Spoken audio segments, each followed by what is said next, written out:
going to go live in 3 seconds.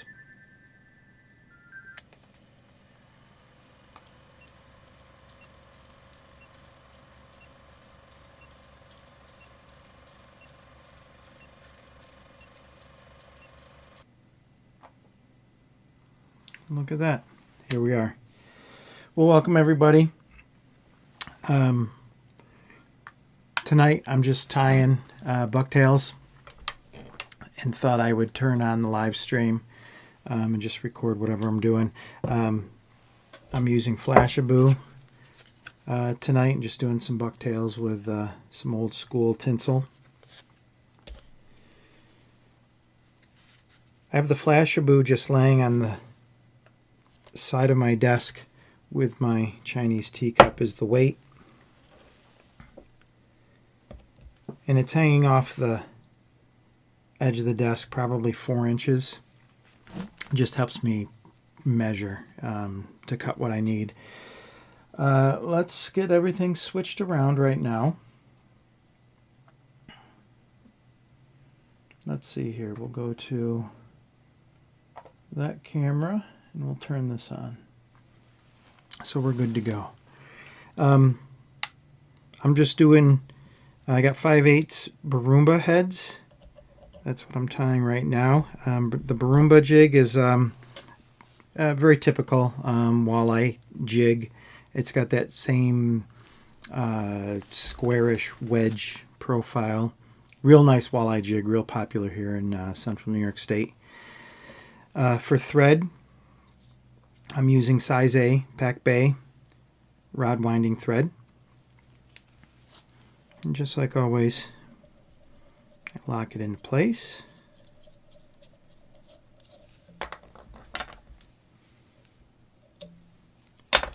I start with my darkest color first.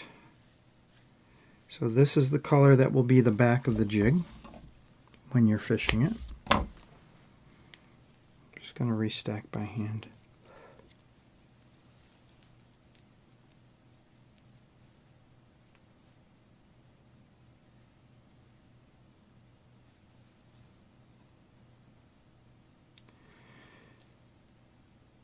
This tail isn't too bad. It does have I do find a few broken tips in here, so that's what I'm mostly taking out as I'm looking through my pinch. There's a couple medium length hairs that I'm also pulling out.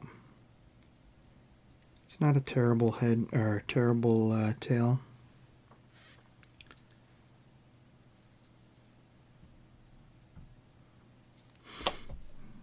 So I'm just going to measure it. I want the tail to extend the length of the body past the bend of the hook with my barber scissors. Give that a trim.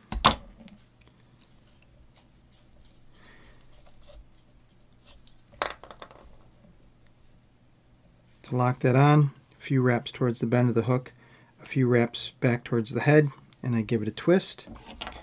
And then, unlike the when I'm using crystal flash or angel hair, after the first color, I snip off 4 or 5 strands of that Flashabou. And unlike the crystal flash, which we put on the outside of the bucktail, we're going to place this right down the middle on the top of the hook shank itself. I let that extend and just trim them just so they're just a hair shorter than the tail overall.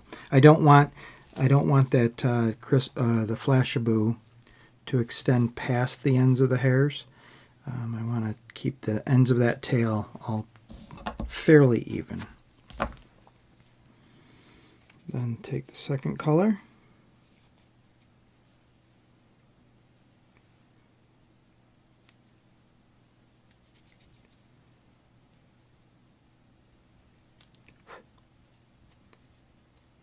We're gonna again just pull out a few of those hairs that I don't like the way they look.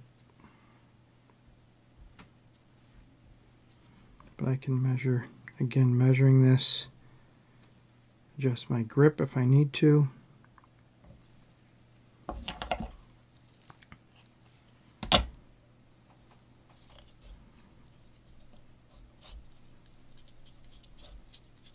Then lock this into place.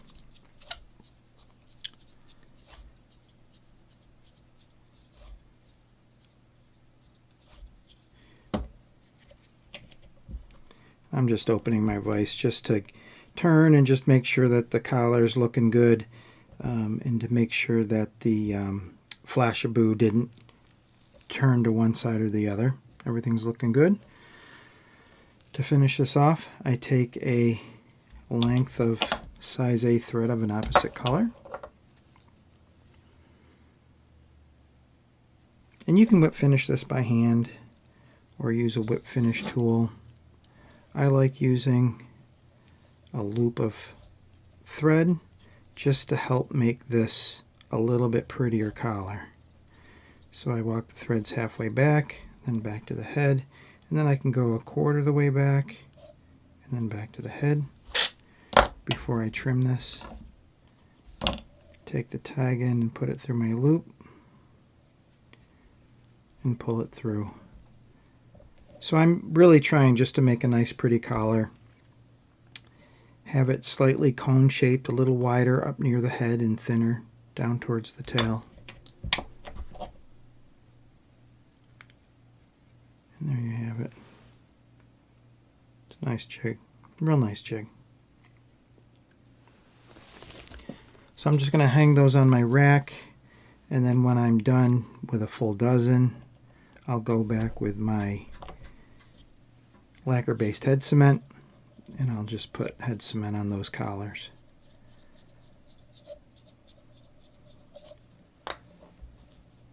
So I lock the threads on with open wraps,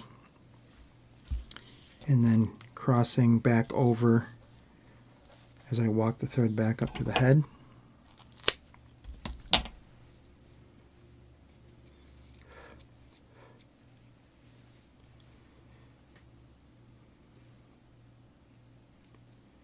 It's not necessary, but if you find it helpful, you can take head cement or Hard as Nails or Sally Hansen's Hard as Nails and just coat those threads. That's fine.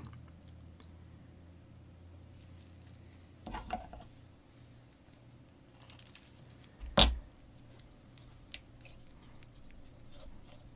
few wraps towards the bend of the hook, a few wraps back towards the head. And I use my barber scissors just to count out 4 or 5 strands of this Flashabou. Try not to get too many. I want to add flash to this jig, but I don't need so many strands that it makes it too bulky. So I take the Flashabou and I just lick it like I was going to thread a needle. Lay it into place. 2 or 3 wraps towards the bend of the hook and 2 or 3 wraps back towards the head. And then I trim it right before the end of those bucktails. Again, take my pinch.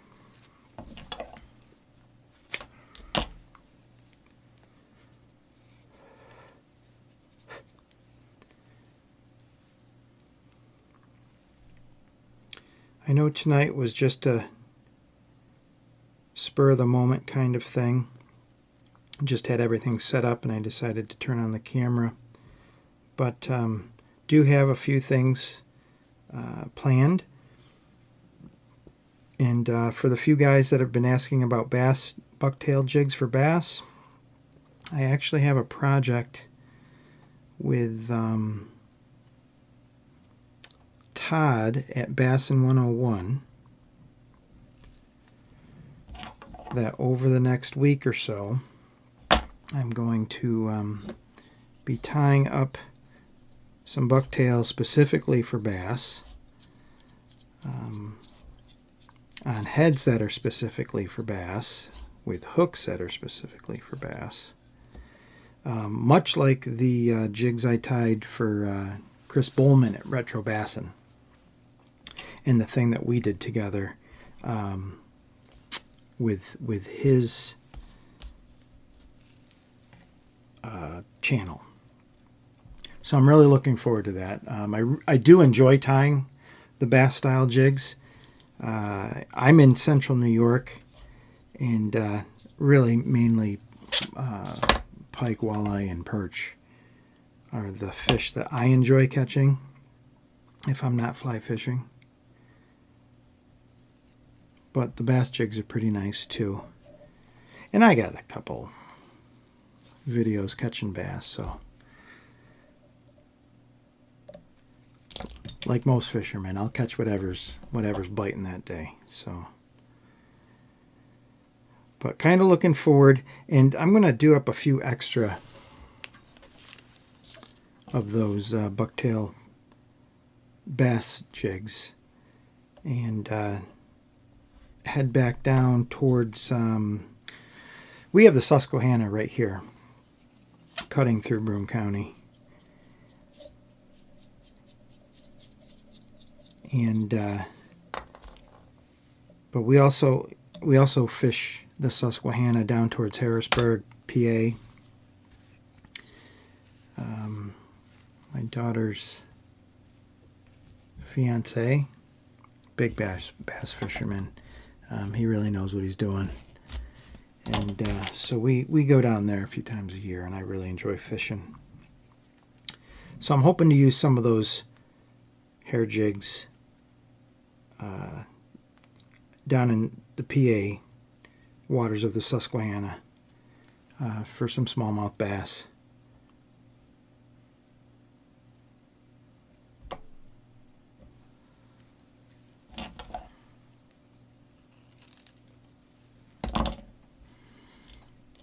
So after measuring out my pinch,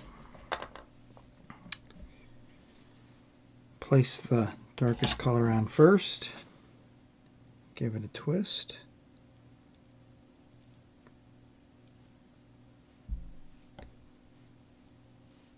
Let's see.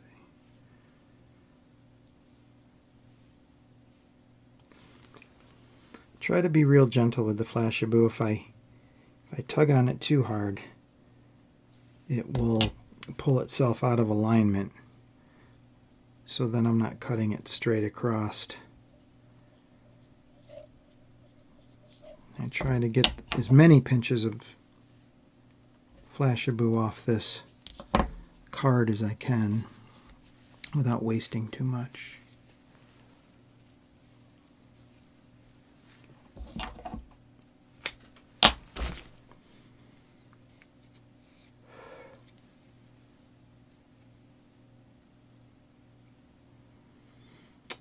Other live videos that I'm gonna do, recently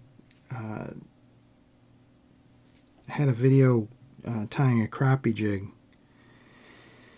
which had a lot of interest. I was a little surprised because I've done them before, mostly the ice jig that we do.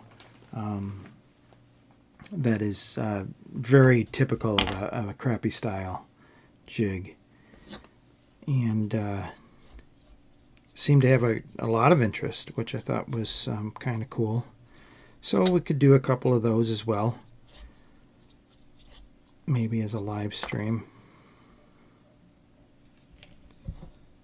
So if you noticed here, I just picked up that purple just to make sure that that Flashabou was right down the center of the hook shank, and then I gave the bucktail a push down, which helps the hair just spread around and keep that Flashabou in the center. If it comes out, you know, pokes out the side while you're fishing, it'll straighten out, you know, after a cast or two. But I like to keep them as uniform and in line as possible.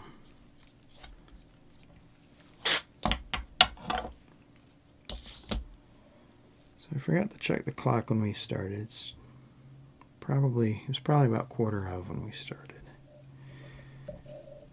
It's still fairly early. I know people are getting home from work and eating dinner and getting settled. I don't necessarily think Friday night's going to be a regular live stream date for me. Like I said, I'm still looking at maybe Sunday evenings.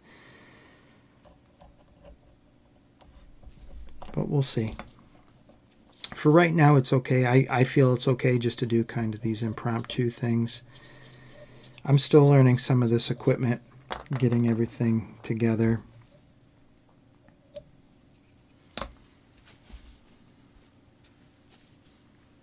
And making sure everything's straight, but I'm enjoying doing it. I think some of this equipment even helps where I can videotape things and have them ready to go without having to go through the whole setup over and over and over again, starting from scratch each time.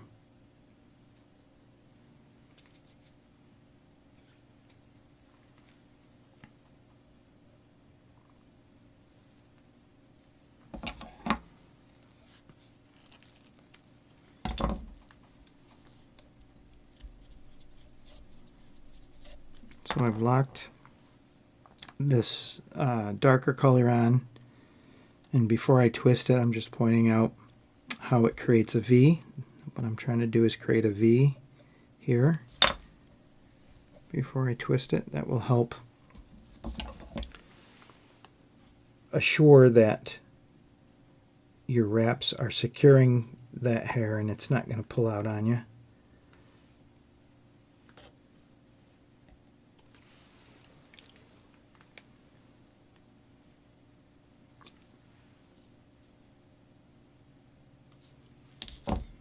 I'm also trimming the end after I lick this Flashabou, like I'm threading a needle with it. I trim the ends right here just to make sure that they're nice and even where I wrap the thread on.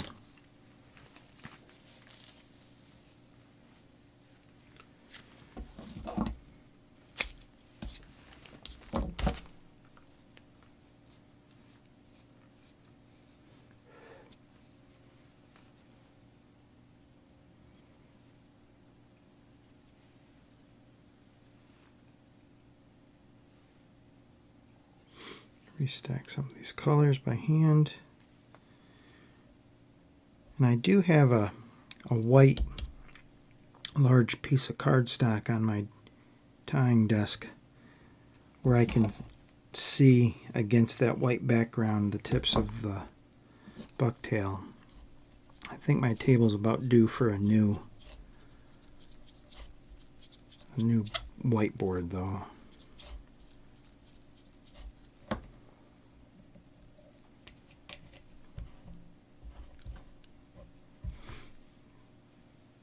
So here I got the Flashabou just poking out. It's still on top of the hook shank itself, but I just line it up, place it right back in between the two colors before I finish this collar. I do try to keep the collars as small as possible. I don't need a great big long collar to make sure that the hair stays on.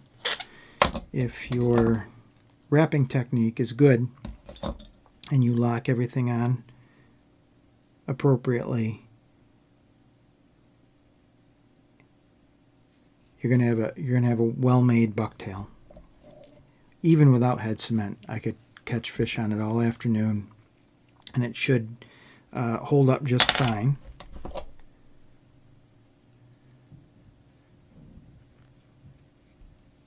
See, nice. Let's see, nice jig.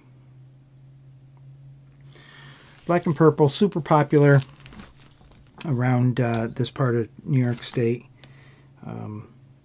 Oneida Lake area, the Great Lakes, St. Lawrence River, Susquehanna River.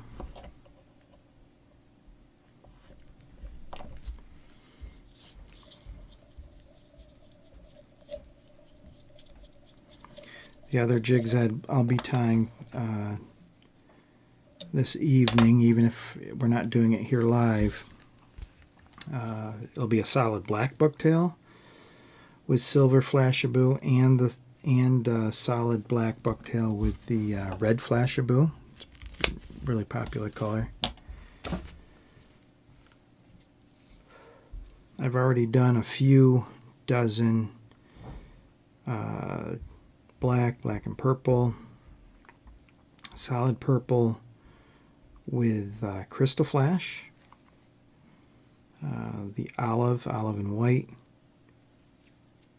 real popular colors, also with the crystal flash.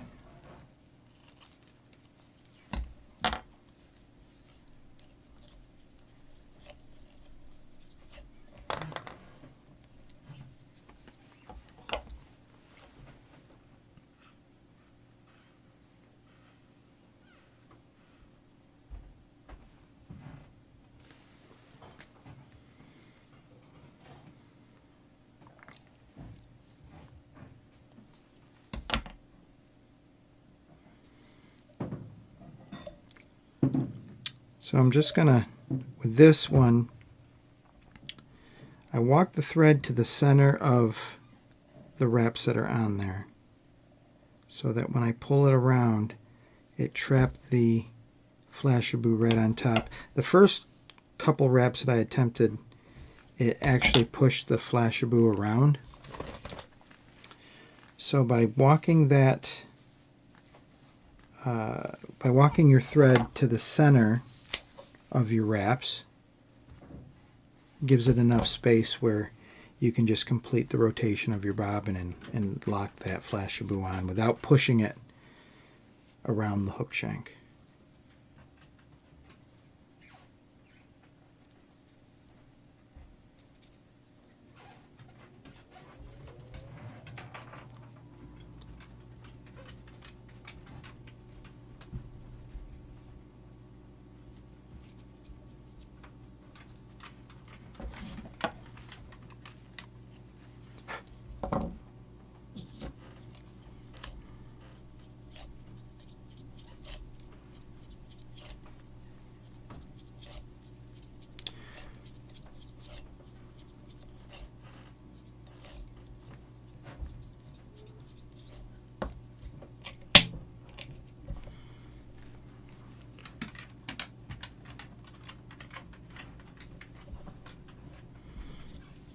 And again, I just unlocked my vise just so I could take a peek at both sides of that. Just make sure everything was nice and neat.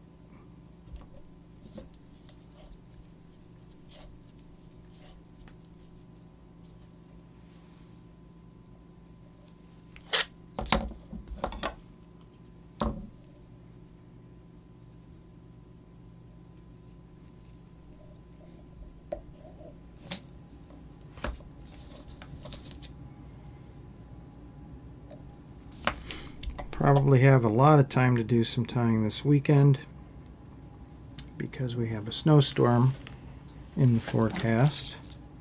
So our part of New York State, they're forecasting, I don't know, 8 to 12 inches, give or take, which really isn't, it's not the end of the world. But a good excuse that once the driveway is clear, just to sit inside, stay warm, and we'll make some jigs.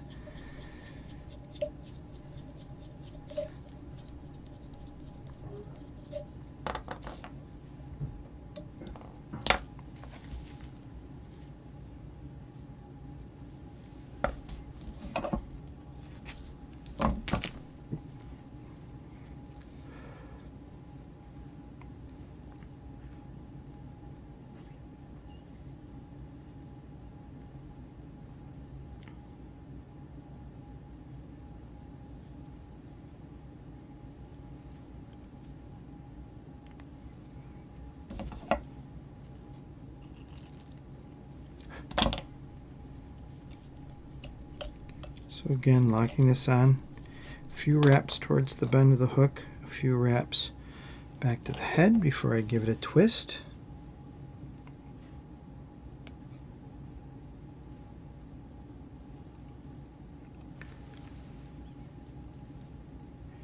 And I'm not, for picking this Flashabou, like I said, 4 to 6 strands, I'm not counting them out one by one. I'm grabbing the pinch that looks like 4 to 6. If I got 7 in there, sometimes that's okay. I'm just trying not to put a big gob of silver in here. As this goes through the water, just those 4 or 5 fingers of silver coming out the middle there are going to give it a nice amount of flash.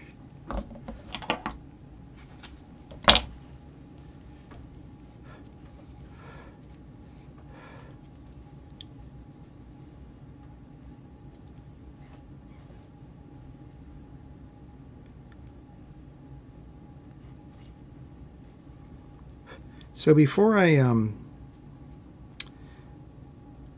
end up having a specific night of tying, and like I said, I'm thinking every couple weeks, probably Sunday evenings. But if there's something that you'd like to see, if there's techniques that you're interested in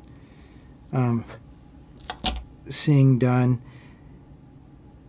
if I know how to do it, I'd be happy to sit in front of the camera and do it. Like I said, we are going to be doing some bucktail jigs for bass. I'm happy to do jigs for any other type of fish, saltwater, freshwater, fish with teeth, fish with no teeth. So I'd be happy to, if I got a mold and if I got jig heads and I have the materials to do it, we'll sit down and do it. If it's something I don't know how to tie, then we're going to sit down and we can learn it together. I think I tie well enough to where I can just see a description or two and figure something out if need be.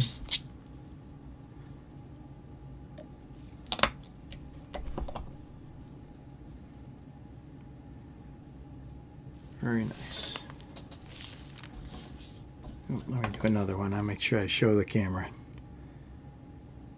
I'm checking these heads too, as you might notice I'm looking at them before I put them in the vise. I had a couple, I don't know, a couple 8 dozen that I painted. It was early January. It was pretty cold. But if I don't have the heat going in this office, and we do kind of turn things down just so we're not heating parts of the house when we're not in it, you know. So, but if it's a little chilly, and those heads when they're cold, if they're cold, if they're not a certain temperature, when you start to paint them, and everything I do is with epoxy, the paint doesn't seem to stick all that well. And I had a freezer bag, so this is how, that's about half full. Throw them in the freezer bag, so the bag was itself full, and just from picking it up and putting it down and, you know, moving it on the table, I noticed that there were a few heads that would get little dings in them and little chips in the paint. So I cleared all those out, but I still go through as I pull them out of this bag, and I'm checking just to make sure I got them all. So in that case, I just put them back on the paint table so I can repaint them.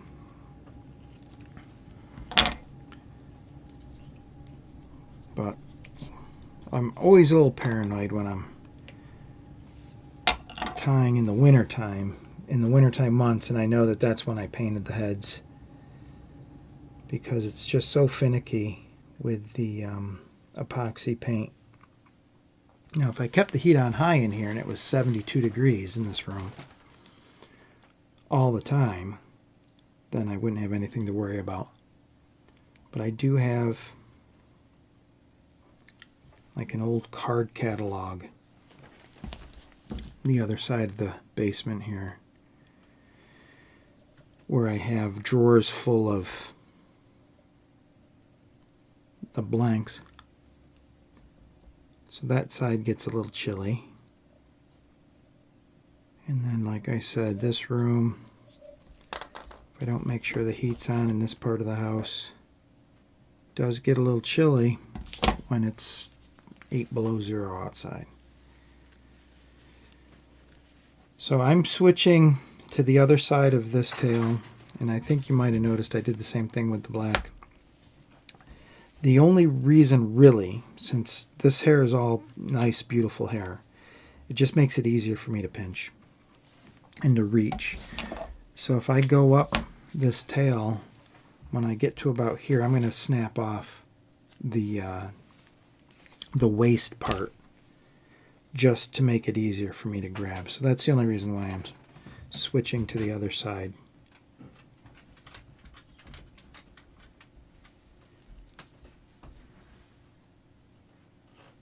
The dyed black tail is a little bit different because when I do a smaller head, I'll use the black hair that's on the back side of that tail for smaller jigs.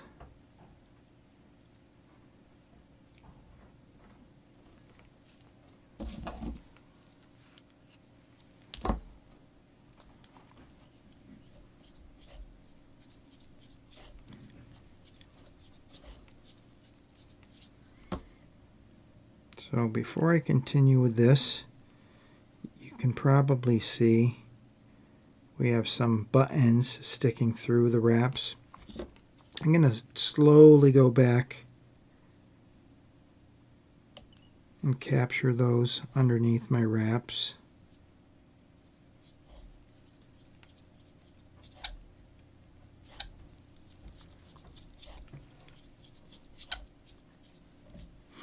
Take a look at it here just to make sure that I got them all.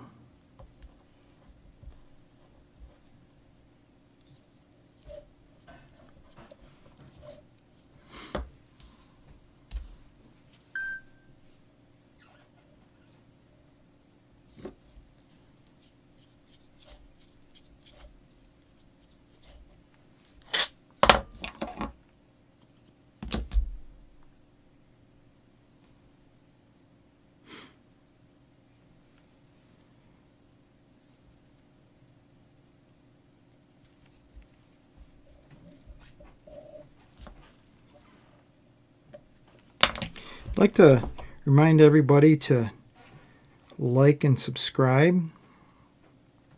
Of course, adding likes to the video tells YouTube and me, gives me some information on how people are enjoying what we're doing. But also go ahead and subscribe. That way you'll be notified whenever we go live or whenever I post something new.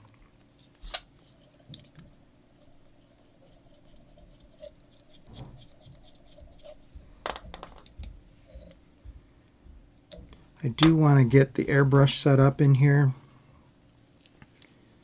I got to put a vent in one of these walls just to get have an air vent for when I'm spraying. But I have some real nice automotive grade paint to spray that I'd like to do some heads with.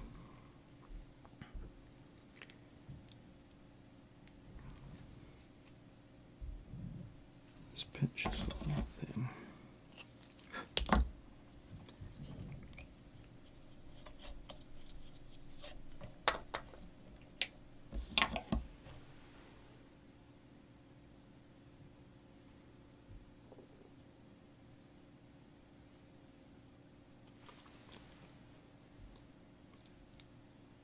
Oh my goodness.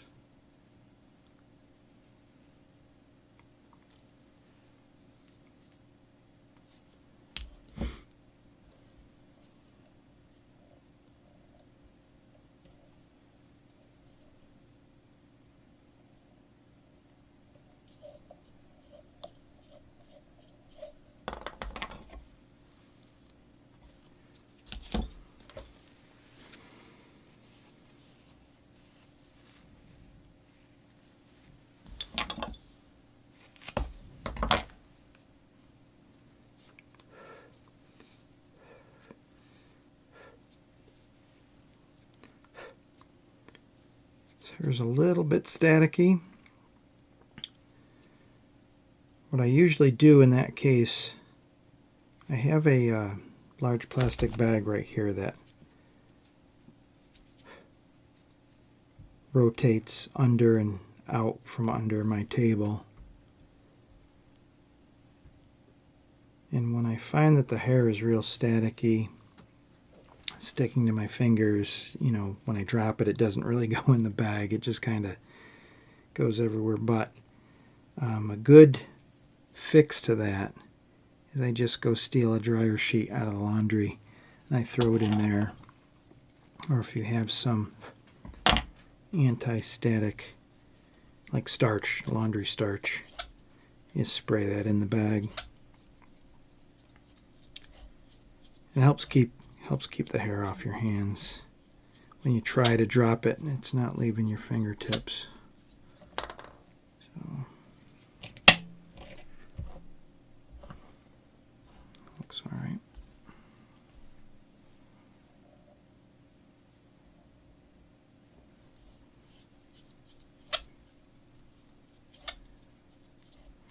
Last time we tied live, I was doing a lot of stinger jigs with stingers. Adding this Flashabou as you're tying these jigs with the stinger hooks. Really, really good combination. You get that flash plus that extra hook.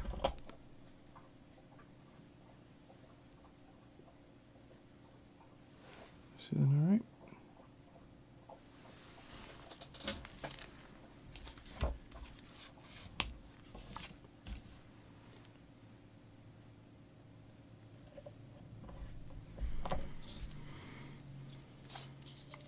Mentioned in the last live video I did about locking the jig in your vise.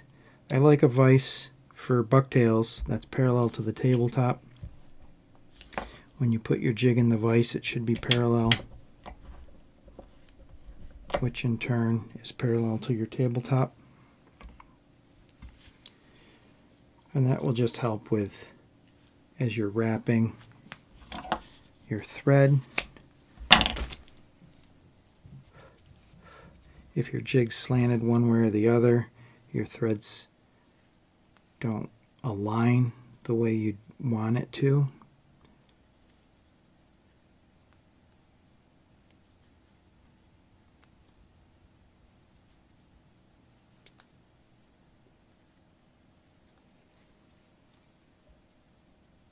And also to go with that is your positioning directly in front of the jig, as well as how high or how low you sit. And some of these can't be avoided. You know, if your tying station is the kitchen table, and there's nothing wrong with that, you just have to be aware of those little things that also affect the way you wrap your thread, how you look at the jig as you're making them. Because you can watch me every time and learn as much as you can, but there's details that are specific just to your setup, just to your vise, just to your tools.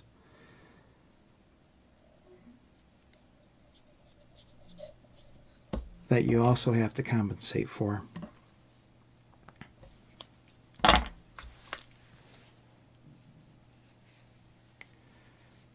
And I change myself. I'm fortunate I have a second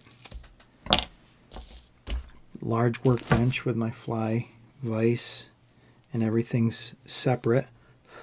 So I have my fly bobbins and fly thread and fly scissors that are all separate and only get used for that type of thing on a separate bench. I'm more abusive to the tools tying regular bucktail jigs. Just the nature of the material, the things that I'm cutting, the Heck, last time I tied a jig, you saw me cut brass wire with scissors, so you know, I'm a little bit more abusive on the tools and materials here at this desk.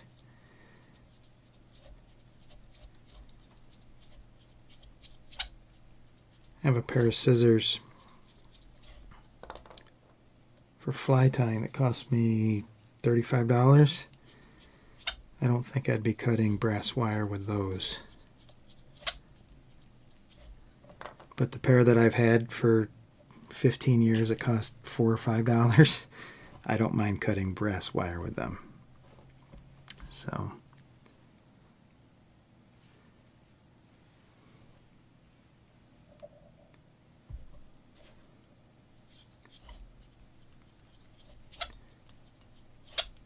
I am in the market for a new vise. Not that I'm giving up my old Universal 2. I will use Universal 2s probably forever. I got a drawer with 3 or 4 ready for me to, if I need to replace this one. This one I've had on my desk since my oldest boy was grade school, 2nd grade. He's 27 now.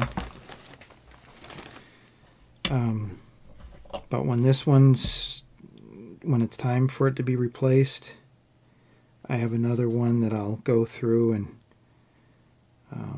I kind of shine up all the parts to them and make sure they all fit. I have a bag of extra parts where I can add the different shims and whatnot to make it so it just works like it was brand new. But I'll always use my universal vise. But as I was saying, I am looking for, the last time I tied the bass jigs, I was really pushing the maximum size for a hook for this vise. So I am looking for a vise that can handle some stout hooks. I think I have some over here. Let me see.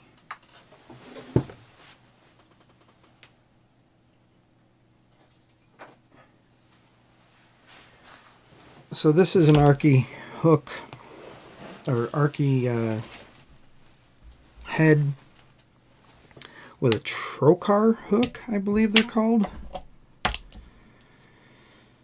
And this, I think, is a 1/2 Arky style head. Just have them sitting on the table getting ready for paint. Now I can tie this in here, but I have to open these jaws as far as they will go. And that's, I'm not gonna hurt this, but I don't like, that's the maximum size hook I would want to even try to put in here, and to do it over and over and over, I'd rather not. So if anybody has a vise that they use that they know that is really good for larger diameter hooks, something like these bass jigs, put some comments down below. Let me know what I should be looking at. I definitely will be using it. You know, I'll be tying at it pretty often, so I'm not necessarily worried about price. I know that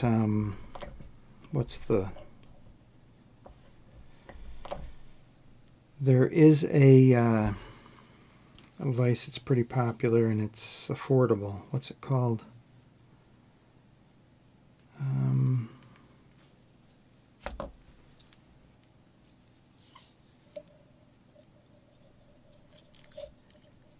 The name of the vise escapes me. It's a Rotary Vise. It's in the $200 range, and it has a regular bent arm, but it also has a parallel arm that comes out, and then it has the metal plate with a knob to hold the hook in place. Can't think of what it's called. That's one that I was looking at. I can't think of what it's called. It's terrible. There's also Regal, of course. Their vices are decent.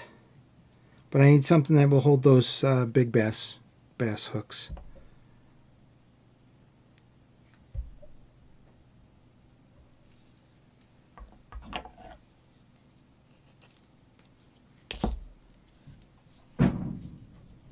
I do have a Prince vise sitting on the other desk over there.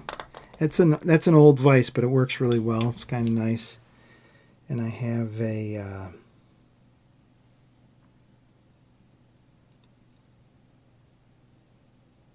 I want to call it a wolf. Can't remember the name of that one. I'm talking about something I wasn't prepared to talk about, so I don't know nothing. So I'll remember everything after we're done tying tonight.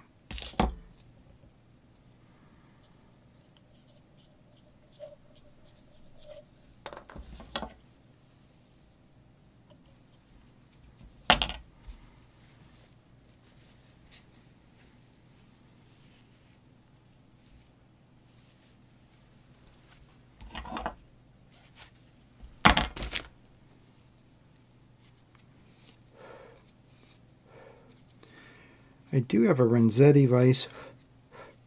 I know that I could get maybe the saltwater jaws.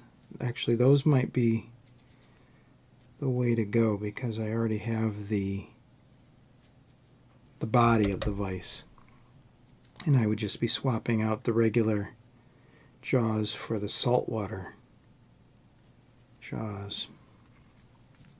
That might work. I would just prefer a vise that has the jaws that are parallel, all one level. If you could think of what I'm trying to think of or have ideas for a vise, just put that down in the comment section.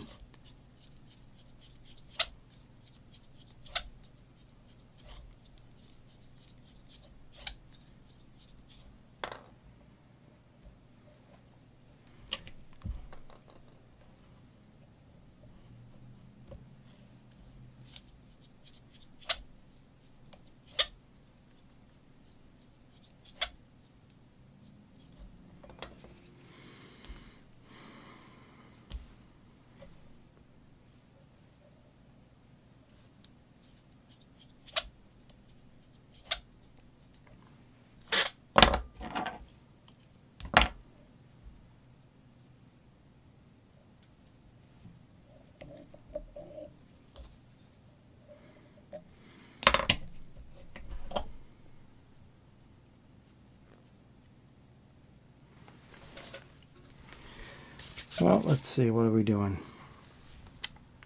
Just to finish up, let's put some cement on a couple of these. I got my regular lacquer-based head cement,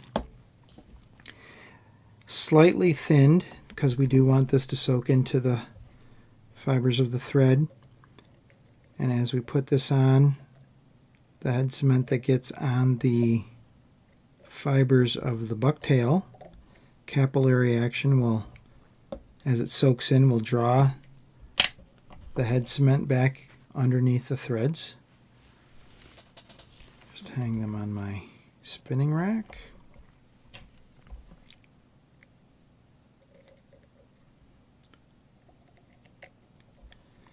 And we didn't do too bad. We tied for 45 minutes for a dozen.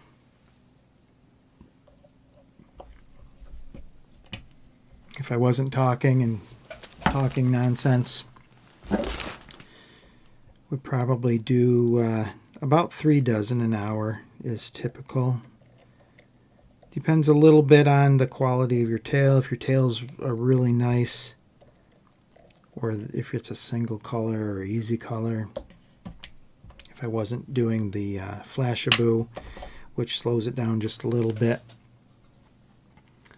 speeds up how many you do an hour, but about 3 dozen an hour is typical if I'm just sitting by myself.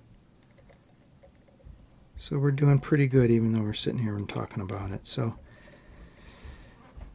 I mentioned it before. I'm hoping that, you know, if we have a set night that we can do this, if people want to sit and tie along, that would be fantastic. Let me switch this. So I hope everybody enjoyed themselves, and maybe even watching this over again. If you like what we did, go ahead and put some comments down below. Make sure that you like and subscribe so you don't miss any new comments or new content. And as you can see, I'm doing this live. So hope to be doing this again. I'll definitely continue some of this impromptu stuff just because I want to get the equipment turned on, get used to pushing all the buttons and making sure that I have all the right buttons pushed, including the volume. Now that we've been tying for 45 minutes, I shouldn't be checking to make sure that the volume's on. It's on. So again, everybody, I hope to see everybody again. Go ahead, watch and rewatch these. If you think of anything, if you could think of that vise I was talking about, put those comments down below too. And until next time, everybody, tight lines.